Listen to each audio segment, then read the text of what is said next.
பூச்சி புழு குரங்கு அது இதுன்னு சொன்னால் பரவாயில்ல, உட்காந்து சகிச்சு கேட்டுக்கிறது. அதை நம்பிக்கிறது வேற. நாம் எல்லாம் என்ன, நாமும் ஒரு மிருகம் தானே அப்படின்னு ரொம்ப சந்தோஷமாக வேற சொல்லிக்கிறது வேற. ஆனால் நான் கடவுளுடைய சாயலின்படி ரூபத்தின்படி உண்டாக்கப்பட்ட மனுஷர்கள் நீங்கள். அவர் தேவன் என்று சொன்னால் நீங்கள் குட்டி தேவன் சொன்னால் ஏன் கோபம் வருது? நான் சொல்லுகிறேன், மனம் திறந்து அதை ஏற்றுக்கொள்ளுங்கள். நாய் குட்டியை போடுகிறது இல்லையா? எல்லாம் அதன்படி பிறக்கிறது. மாடு மாட்டுக்குட்டியை போடுது, ஆடு ஆட்டுக்குட்டியை போடுது. நான் சொல்லுகிறேன், தேவன் தேவர்களாய் குட்டி போட்டிருக்கிறாரு, அவரை போலவே உண்டாக்கி இருக்கிறார்.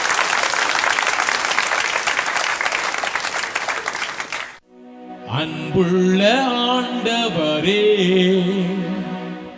அன்பான நேசர் நீரே, உம்மை துதித்திடுவே, உம்மை போற்றிடுவே, உம் நாமம் உயர்த்திடுவே. அன்புள்ள ஆண்டவரே, அன்பான நேசர் நீரே, உம்மை துதித்திடுவே, உம்மை போற்றிடுவே, உம் நாமம் உயர்த்திடுவே. என்னாலும் உம்மை பாடுவே, ஆருயிர் நேசரே, அன்பாலே உம்மை நோக்குவே, முழு உள்ளத்தோடுவே.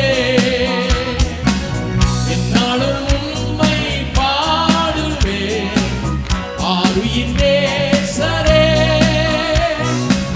அன்பாலே உம்மை நோக்குவே, முழு உள்ளத்தோடுவே. கடந்த நாளெல்லாம் கண்மணி போல் என்னை காத்தவரை என்று துதித்திடுவே. கடந்த நாளெல்லாம் கண்மணி போல் என்னை காத்தவரை என்று துதித்திடுவே. இம்மட்டும் உதவின எபினேசரே, இனியும் என்னை நடத்திடுவார். இம்மட்டும் உதவின எபினேசரே, இனியும் என்னை நடத்திடுவார். என்னாலும் உம்மை பாடுவேன், ஆருயிர் நேசரே, அன்பாலே உம்மை நோக்குவேன், முழு உள்ளத்தோடுமே. என்னாலும் உம்மை பாடுவேன், ஆருயிர் நேசரே, அன்பாலே உம்மை நோக்குவேன், முழு உள்ளத்தோடுமே. நீரந்தன் பட்சமாய் என்னாலும் இருப்பதால் தீங்கு என்னை அணுகிடாதே. நீரந்தன் பட்சமாய் என்னாலும் இருப்பதால் தீங்கு என்னை அணுகிடாதே. யெகோவா நிசியே, அவர் நாமமே என்றுமே எனக்கு ஜெயமளிப்பார். யெகோவா நிசியே, அவர் நாமமே என்றுமே எனக்கு ஜெயமளிப்பார். என்னாலும் உம்மை பாடுவேன், ஆருயிர் நேசரே, அன்பாலே உம்மை நோக்குவேன், முழு உள்ளத்தோடுமே. என்னாலும் உம்மை பாடுவேன், ஆருயிர் நேசரே, அன்பாலே உம்மை நோக்குவேன், முழு உள்ளத்தோடுமே. கடந்த நாளெல்லாம் கண்மணி போல் என்னை காத்தவரை என்றும் துதித்திடுவே. கடந்த நாளெல்லாம் கண்மணி போல் என்னை காத்தவரை என்றும் துதித்திடுவே. சாம்பி செல்லத்துறை அவர்களின் படைப்பில் உருவாகும் வெற்றியும் வாழ்வும் மாதாந்திர பத்திரிகையை இலவசமாய் பெற உடனே தொடர்பு கொள்ளவும். வெற்றியும் வாழ்வும், தபால் பெட்டி எண் 494, வெப்பேரி, சென்னை 7. மேலும் விவரங்களுக்கு தொடர்பு கொள்ளவும் 044 2662108 2662008 2662866.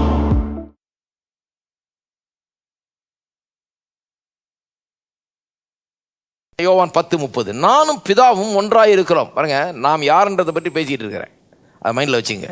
நாம் யார் அதை கண்டுபிடிக்க போகிறோம். நீ இயேசு சொல்கிறார், இயேசு மனிதனாக வந்து இந்த உலகத்தில் பிறந்துட்டாரு.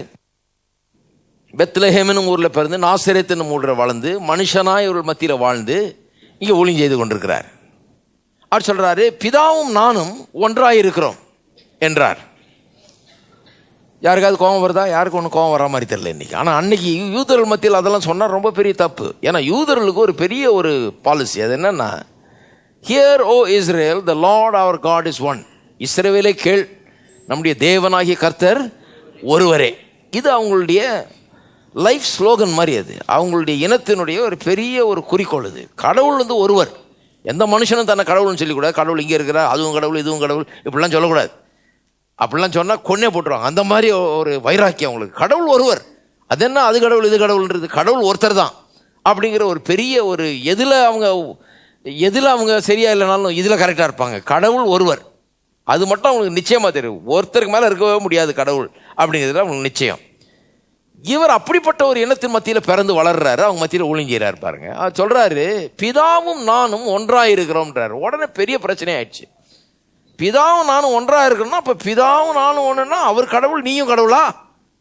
இதுதான் பிரச்சனை. அடுத்த வசனம் பாருங்க. அப்பொழுது யூதர்கள் மறுபடியும் அவர் மேல் கல்லெறியும்படி கல்லுகளை எடுத்துக்கொண்டார்கள். கல் எடுத்துட்டு ரெடியாக நிற்கிற அடிச்சு கொன்னாலும் அதெல்லாம் பாருங்க, அவன் வந்து ரவுடிஸ் இல்லை, அவங்க வந்து அக்கிரமக்காரர்கள் இல்லை, இவங்கெல்லாம் வந்து நல்ல ஒரு கடவுளை நேசிக்கிற மக்கள், கடவுளுக்காக வாழணும்னு அவங்க வைராக்கியமாக இருக்கிற மக்கள். இன்னும் பெரிய பாவின்னு சொல்ல முடியாது இவங்கள. கல் எடுத்துகிட்டு ரெடியாக நிற்கிறான் பாருங்க அடிக்கிறதுக்கு. ஏன்னா இந்த ஆள் அடித்து கொன்னா அது தெய்வ செயல். அது ஏன்னா இவர் எப்படி சொல்லலாம் தேவனும் நானும் ஒன்றாக இருக்கிறோம்னு எப்படி சொல்லலாம்? இவர் மனுஷனாக இருந்துகிட்டு எப்படி சொல்லலாம்? அதுதான் அவங்க பிரச்சனை. கல்லுகளை எடுத்துக்கொண்டார்கள். இயேசு அவர்களை நோக்கி, நான் என் பிதாவினாலே அநேக நற்கிரியைகளை உங்களுக்கு காண்பித்தேன், அவைகளில் எந்த கிரியை நிமித்தம் என் மேல் கல்லறிகிறீர்கள் என்றால். நிறைய நல்ல நல்ல காரியம்லாம் செஞ்சுருக்கிறேன், நிறைய பேரை சோகமாக்கி இருக்கிறேன், விடுதலை ஆகியிருக்கேன், எல்லாம் பண்ணியிருக்கேன். எதுக்காக கல்லறிகிறீங்க? எந்த அற்புதத்துக்காக? எந்த நல்ல காரியம் நான் செஞ்சேன் அதுக்காக கல்லறிகிறீங்க இப்போ அப்படின்னாரு. அதுக்கு அவங்க சொல்கிறாங்க, யூதர்கள் அவருக்கு பிரதித்திரமாக, நற்கிரியை நிமித்தம் நாங்கள் உன்மேல் கல்லறிகிறது இல்லை. பாருங்க, அவங்க சொல்கிறாங்க, நீ செய்த நல்ல காரியத்தினால நாங்கள் கல்லறியில. எதுக்காக கல்லறியணும் சொல்ற? நீ மனுஷனாக இருக்க உன்னை தேவன் என்று சொல்லி இவ்விதமாக தேவ தூஷணம் சொல்லுகிறபடியால் உன்மேல் கல்லறிகிறோம். நீ மனுஷனாக இருந்துக்கிட்டு உன்னை தேவன் என்று சொல்லி, எப்போ சொன்னார் தேவன்னு? பிதாவும் நானும் ஒன்றாக இருக்கிறோம்னார். அதுதான் அவங்க அப்படி எடுத்துக்கிட்டாங்க. சரி, பிதாவனா அப்போ நீயும் தேவன் தானே, அவர் தேவன், அப்போ நீயும் தேவன்ற, நீ மனுஷனாக இருக்க உன்னை தேவன் என்று சொல்லி தேவ தூஷணம் பண்ணுகிறாயே, அதுக்காக தான் கல்லறிகிறோம் என்கிறார்கள். இயேசு அவர்களுக்கு பிரதித்திரமாக, இப்போ பாருங்க ஷாக் ட்ரீட்மெண்ட். இயேசு அவர்களுக்கு பிரதித்திரமாக, தேவர்களாய் இருக்கிறீர்கள் என்று நான் சொன்னேன் என்பதாய் உங்கள் வேதத்தில் எழுதியிருக்கவில்லையா? அதாவது கர்த்தர் வந்து இவங்களை பார்த்து, நீங்கள் தேவர்களாய் இருக்கிறீர்கள் என்று நான் சொன்னேன், அது கர்த்தர் சொன்னாராம் என்று உங்கள் வேதத்தில் எழுதி இருக்கிறது இல்லையா? வேத வசனம்னா உங்களுக்கு ரொம்ப பிடிக்கும் பாருங்க. பழைய ஏற்பாட்டை கரைச்சி குடிச்ச ஆளுங்க எல்லாம் மனப்பாடமாக தெரியும் வசனமெல்லாம். இவங்களை பதில் சொல்றதுன்னா பைபிள்லேருந்து பதில் சொன்னால் தான் தப்பிக்கலாம், இல்லைன்னா போச்சு. அப்படி இப்படின்னு கதை சொல்லிட்டு இருக்க முடியாது. அதனால சொல்றாரு, சரி நான் தேவன் என்ன சொன்னதுனால கோச்சிக்கிறீங்க நீங்க, நான் என்ன சொன்னது இருக்கட்டும், உங்களை சொல்லி இருக்கிறாரு, நீங்கள் தேவர்கள் என்று நான் சொல்லவில்லையா என்று தேவனே கேட்டிருக்கிறார். ஒருக்க யாரா? இஸ்ரவேல் மக்களை, யூதர்களை பார்த்து தேவன் சொன்னாராம், நீங்கள் தேவர்கள் என்று நான் சொல்லவில்லையா அப்படின்னு ஒரு தடவை கேட்டாராம். அப்படி எழுதி இருக்குதா இல்லையா அப்படின்றார். பழைய ஏற்பாட்டில் வாசித்திருக்கியா இல்லையாங்கிறாரு. நீங்கள் தேவர்களா இருக்கிறீர்கள் என்று நான் சொல்லவில்லையா அப்படின்னு கர்த்தர் கேட்டார் இல்லையா உங்களை? அதனுடைய அர்த்தம் என்ன? அப்ப நீங்கள்லாம் தேவர்களா? அதுக்கு ஏன் உங்களுக்கு கோபம் வரல? உங்களையே தேவன்னு கர்த்தர் கூப்பிட்டாரே. எவ்வளோ பெரிய ஷாக்காத்தனுக்கும் பாருங்க. பதிலே சொல்ல முடியல. என்னடா அது, இவர் கடவுள்னு சொன்னார், இவரை கல்லறியலான்னு பார்த்தா இவர் சொல்றாரு நம்மளை கடவுள்னு சொன்னாராம், தேவர்கள்னு சொன்னாராம். ஆமாம், யோசித்து பார்த்தா எழுதி தான் இருக்குது, அதுவும் என்ன பண்ணுறதுன்னு தெரியல. இப்போ பாருங்க, தேவ வசனத்தை பெற்றுக்கொண்டவர்களை, 35ஆம் வசனம், தேவர்கள் என்று அவர் சொல்லி இருக்க. நீங்கள் வெறும் வசனம் வந்து கிடைச்சது உங்களுக்கு, 10 கற்பனை வந்து உங்களுக்கு கொடுக்கப்பட்டது, இதெல்லாம் உங்களுக்கு கொடுக்கப்பட்டது. அந்த விதத்தில் நீங்கள் ஸ்லாக்கியம் பெற்ற மக்கள் எல்லாருக்கும் கொடுக்கப்படல. 10 கற்பனை யூத மக்களுக்கு கொடுக்கப்பட்டது. தேவ வசனத்தை பெற்றுக்கொண்டவர்களை தேவர்கள் என்று அவர் சொல்லி இருக்க, வேத வாக்கியமும் தவறாததாக இருக்க. தமிழில் வாசிக்கும் போது சரியாக சில நேரத்தில் புரியாமல் இருக்கலாம். வேத வசனம் இதில் இங்கிலீஷில் எப்படி சொல்லியிருக்குது, and the scripture cannot be broken. ஸ்கிரிப்சரை பிரேக் பண்ண முடியாதுன்றார். சொல்லியிருக்குதுன்னா சொல்லியிருக்குது, அவ்வளோதான். அது உண்மை, அது தவறாததாக இருக்குது. அதில் தவறு பிழை நீ கண்டுபிடிக்க முடியாது. சொல்லியிருக்குதா இல்லையான்றார், முழிக்கிறாங்க எல்லாரும். வேதம் தவறாததாக இருக்க, வேதம் தவறாததாக இருக்க, அதாவது வசனத்தை நீங்கள் பெற்று 10 கற்பனை உங்களுக்கு கொடுக்கப்பட்டது, அதுக்கே உங்களை தேவர்ன்ட்டாரு. அந்த வேத வசனத்தை நீ மாற்ற முடியாது, திருப்பி மாற்றி எழுத முடியாது, உடைச்சி போட்டு உடைக்க முடியாது, ஒன்றும் பண்ண முடியாது. அது எழுதி இருக்குது, தவறாததாக இருக்கிறது. அது அப்படி இருக்க பிதாவினால் பரிசுத்தமாக்கப்பட்டும் உலகத்தில் அனுப்பப்பட்டும் இருக்கிற நான், என்ன அர்த்தம் அதுக்கு? பிதாவோடு இருந்த இந்த தேவகுமாரன், காலாகாலமாக இருந்த தேவகுமாரன் மனு அவதாரம் எடுத்து இந்த உலகத்துக்கு வந்தார். நாமெல்லாம் பிறக்கும்போது, ஆதாம் பாவம் செய்த பிறகு நாமெல்லாம் இப்போ பாவத்திலே பிறக்கிறோம். என் தாயனை பாவத்தில் கற்பந்தரித்தாள்னு சொல்லி சங்கீதக்காரன் சொல்கிறான் இல்லையா? அப்போ நம்மளாம் பிறக்கும்போதே பாவ சுவாபம் நமக்குள்ளே வந்துடுது. பாவத்தின் தீட்டு கரை நம்ம மேலே படிந்து இருக்கிறது. ஆனால் தேவகுமாரனா இயேசு இந்த உலகத்தில் வரும்போது அவர் பரிசுத்தமாக்கப்பட்டுனா இந்த பாவ கரை அவர் மேலே கொஞ்சம் கூட படாதபடிக்கு தேவன் பார்த்து கொண்டாராம். கண்ணின் வயிற்றில் ஒரு மனுஷனுடைய உதவி இல்லாமல் அதனால தான் பிறந்தார். ஏன்னா அந்த மனுஷன் மூலமாக தான் பாவம் அந்த பாவத்தின் கரை சேருது. மனுஷன் தான் வித்தை கொடுக்குறான், அந்த பாவ கரை அந்த வித்தின் மூலமாக தான் வருது ஒரு ஒரு தலைமுறையிலேருந்து இன்னொரு தலைமுறைக்கு. அதனால தான் ஒரு மனுஷனுடைய ஆணுடைய உதவி இல்லாமல் கண்ணின் வயிற்றில் பரிசுத்தாவியினால் கற்பந்தரிக்கப்பட்டு அவர் பிறக்கிறார். அதுதான் சொல்றாரு இங்க, பிதாவினால் பரிசுத்தமாக்கப்பட்டும். அதாவது கண்ணின் வயிற்றில் ஒரு மனுஷனுடைய வயிற்றின் மூலமா பிறந்தாலும் கூட பாவ கரை அவரை அணுகாதபடிக்கு, தொடாதபடிக்கு, அதனால் அவர் தீட்டுப்படாதபடிக்கு பரிசுத்தமாக்கப்பட்டு உலகத்தில் அனுப்பப்பட்டும் இருக்கிற நான் சொல்ற, நீங்கெல்லாம் பாவத்தில் பிறந்திருக்கிறீங்க, நான் பரிசுத்தமாக்கப்பட்டு உலகத்தில் அனுப்பப்பட்டு இருக்கிற நான். என்னை தேவனுடைய குமாரன் என்று சொன்னதுனாலே தேவதூஷணன் சொல்றான் என்று நீங்கள் சொல்லலாமா? சொல்றாரு, நீங்களாம் பாவத்திலே பிறந்தவங்க, உங்களையே தேவர்கள்ன்ட்டாரு. நான் பாவம் என்னை கொஞ்சம் கூட தீட்டுப்படுத்தலை, பாவம் என்னை கொஞ்சம் கூட தொடலை, பாவ கரை என்பது என் மேலே கிடையவே கிடையாது. கண்ணியின் வயிற்றில் பிறந்து அப்படியே பரிசுத்தமாக்கப்பட்டு தேவனால் அனுப்பப்பட்டு இந்த உலகத்தில் பிறந்தவன் நான் என்னை தேவனுடைய குமாரன் சொன்னது தேவதூஷணமா? உங்களையே கடவுளே தேவன் என்று சொல்லியிருக்க, உங்களை தேவர்கள் என்று கடவுள் சொல்லியிருக்க, நான் என்ன தேவகுமாரன் சொன்னது தேவதூஷணமா? ஹலோ, இதில் முக்கியமாக கவனிக்க வேண்டியது, இவர்களை கடவுள் தேவர்கள் என்று சொன்னாரா? ஒன்றுமே பதில் சொல்ல முடியல பாருங்க அவங்களால. ஏன்னா சொன்னார். இதில் ஒரு பெரிய ரெவலேஷன் அடங்கி இருக்குது. இவர்களை தேவர்கள்னு சொன்னாரா? சொன்னார்னா அதனுடைய அர்த்தம் என்ன? எப்படி அப்படி சொல்லலாம்? தேவன் ஒருவரே, அப்ப இவர்களை தேவர்கள் என்று எப்படி அவர் சொல்லலாம்? கவனிப்போம். 82வது சங்கீதம். என்ன பார்த்துட்டு இருக்கோம்? நாம் யார்? எல்லாம் சொல்லுங்க, நாம் யார்? நாம் யார்ன்ற பெரிய டிஸ்கவரி இப்போ நடந்துகிட்டு இருக்கு. 82வது சங்கீதம் முதல் வசனம். இதை மனசில் வச்சுட்டு தான் அவர் சொல்றாரு, தேவ சபையிலே தேவன் எழுந்தருளி இருக்கிறார், தேவர்களின் நடுவிலே அவர் நியாயம் விசாரிக்கிறார். இதை வாசித்துட்டு நான்லாம் அந்த காலத்தில் என்ன நினச்சிட்டு இருக்கிறது, இது ஏதோ தேவலோகத்தில் நடக்கிற ஒரு சீன் போல இருக்குது. தேவன் நியாயம் விசாரிச்சுட்டு இருக்கிறாரு, தேவர்கள்லாம் கூடியிருக்கிறாங்க, அது என்னத்தையோ பற்றி பேசுது அப்படின்னு நினச்சிட்டு இருப்பேன். கடைசியில் பார்த்தா இது அப்படி இல்லை. தேவன் அங்கே நியாயம் விசாரிக்கிறவராக இருக்கிறாரு, தேவர்களின் நடுவே அவன் நியாயம் விசாரிக்கிறாருன்னு. தேவர்களை யாரை தேவர்கள்னு சொல்லுதுன்னா மனுஷரை தான்.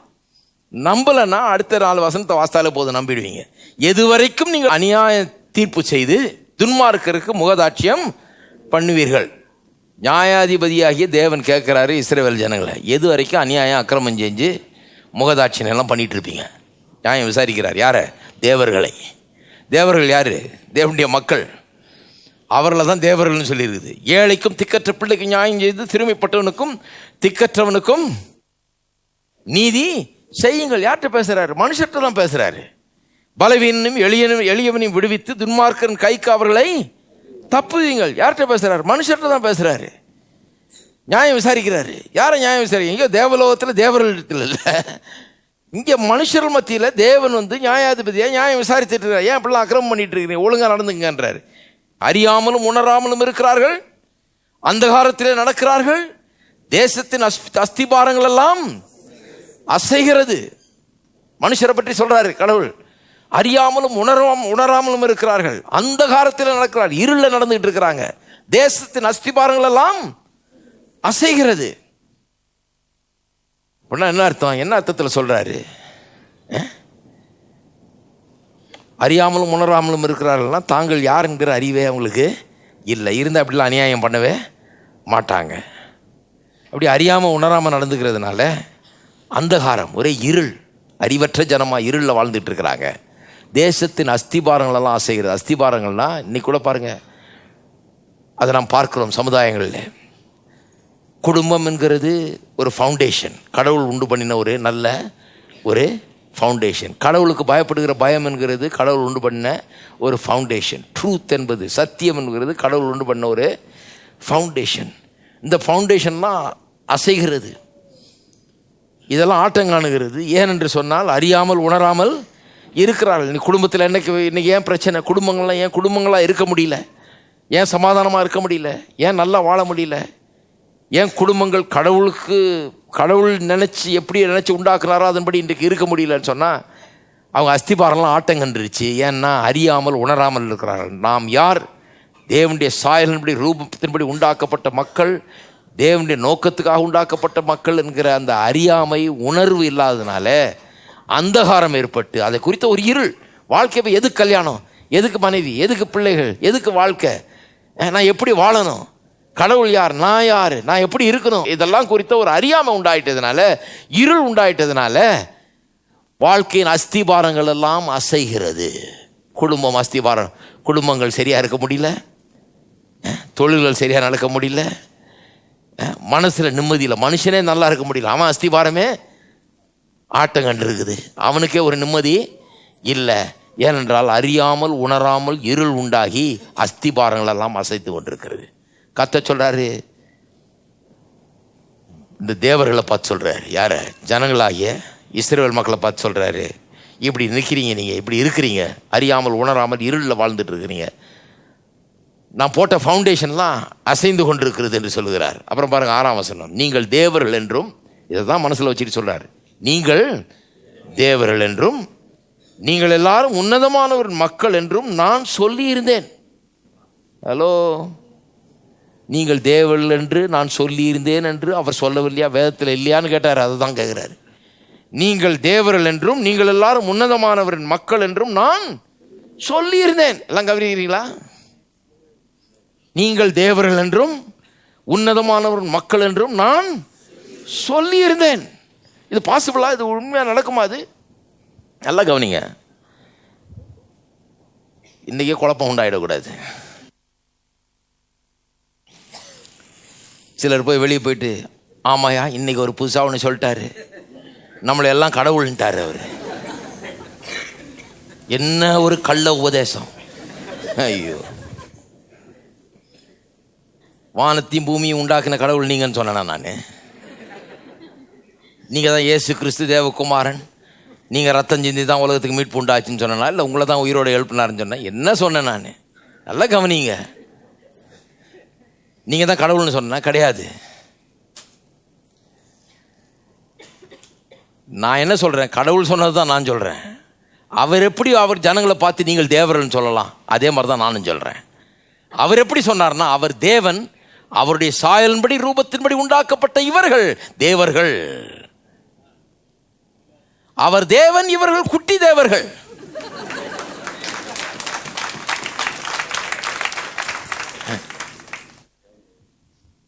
தேவன் ஒருவரே, ஆனால் தேவனை போல இந்த பூமியில் நடமாடிக்கொண்டிருக்கிற தேவர்கள் நிறைய பேர் இருக்கிறாங்க இல்லையா?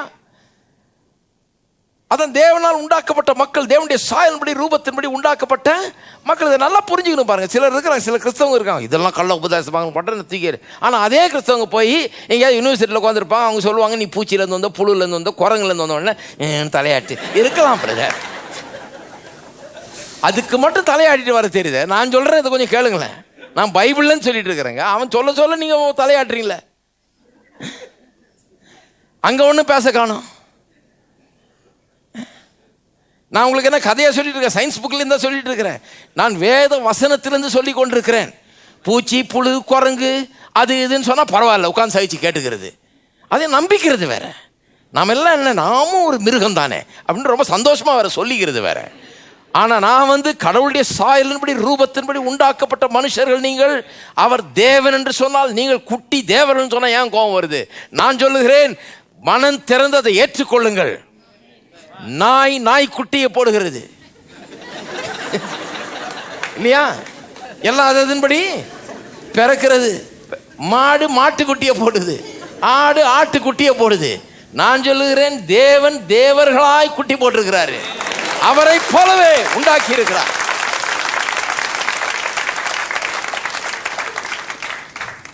இதை புரிஞ்சு நல்ல நிமிர்ந்து பாருங்க. குனிஞ்ச முதுக நிமித்தி, குனிஞ்ச தலையை கீழே பார்க்கிற தலையை மேல நிமித்தி பார்க்க வைக்கபடியாக தான் இங்க சபை நடத்தி கொண்டிருக்கிறேன். நான் சொல்லுகிறேன், நான் யார், நீங்கள் யார்? நான் சொல்லுகிறேன், தேவனுடைய சாயலின்படி ரூபத்தின்படி உண்டாக்கப்பட்ட மனுஷன் நான். உங்களை கண்ணாடியில சந்தோஷத்தோட பாருங்க. மனுஷன் சொல்ற கதையை வச்சு பார்க்காதீங்க. கர்த்தர் சொல்லுகிற அந்த சத்தியத்தை வைத்து பாருங்கள். அவர்கள் உங்களை தேவர்கள் என்று சொல்லி இருக்கிறார். கர்த்தரே சொல்லி இருக்கிறாரு, அவரே சர்டிபிகேட் கொடுத்திருக்கிறாரு. நீங்க ஏன் உங்களை புழு பூச்சி, நான் ஒன்றும் இல்லை அடியே நெம்மாத்திரம்னு சொல்லிட்டு இருக்கிறீங்க? ஹலோ, ஒருத்தர் சொல்றாரு, நான் ஒரு கழுதை, இயேசுவுக்காக ஒரு கழுதை. இயேசுவுக்காக மனுஷனாகிற மாதிரி ஒரு நோக்கம் இல்லை. மனுஷனை தவிர கழுதை ஆகிறதுக்கு ரெடி, குதிரை ஆகிறதுக்கு ரெடி, ஆடாகிறதுக்கு ரெடி, மாடாகிறதுக்கு ரெடி, என்ன வேணா ஆகிறதுக்கு ரெடி கிறிஸ்தவர்கள். ஆனால் தேவனுடைய சாயலிலே உண்டாக்கப்பட்ட மனுஷனாக, குட்டி தேவனாக இந்த பூமியிலே தலை நிமிர்ந்து வாழ தான் ரெடி இல்லை. நான் சொல்லுகிறேன், இந்த வர்ற வாரங்களில் இதுக்கு ரெடி பண்ணுறோம். இருக்கீங்களா? இயேசுவே சொல்றாரு, உங்களை தேவர்கள்னு சொல்லியிருக்காரு.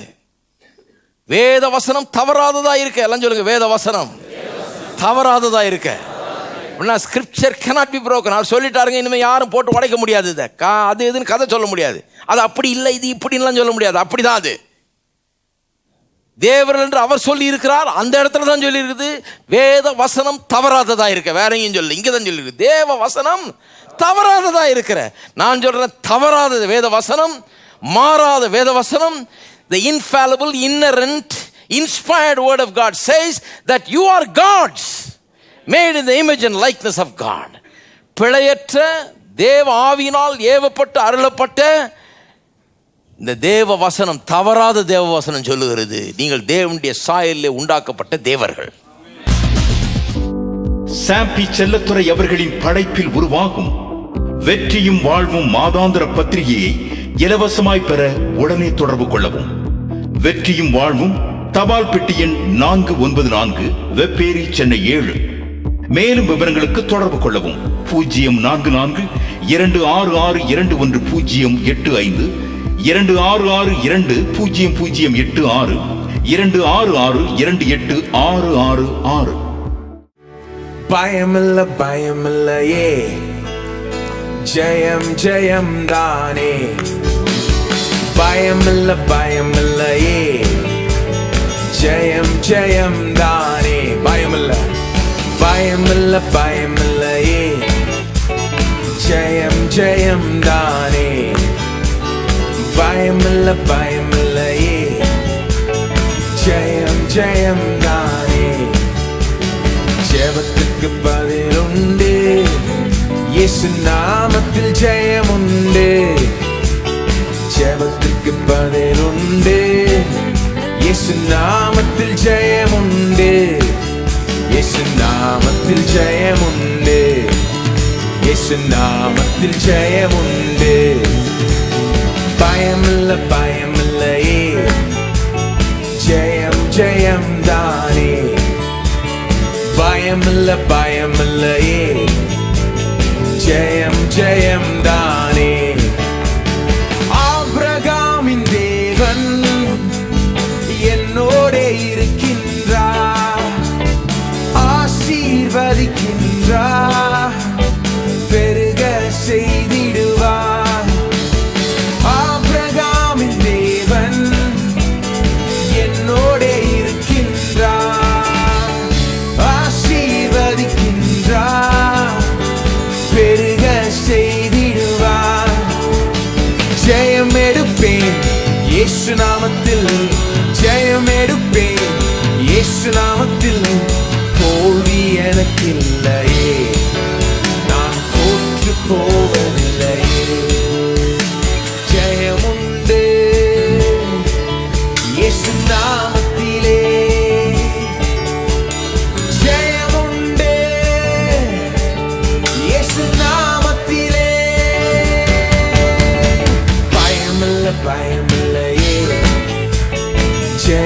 ஜெயம் தானே, பயமில்ல பயமில்லையே, ஜெயம் ஜெயம் தானே.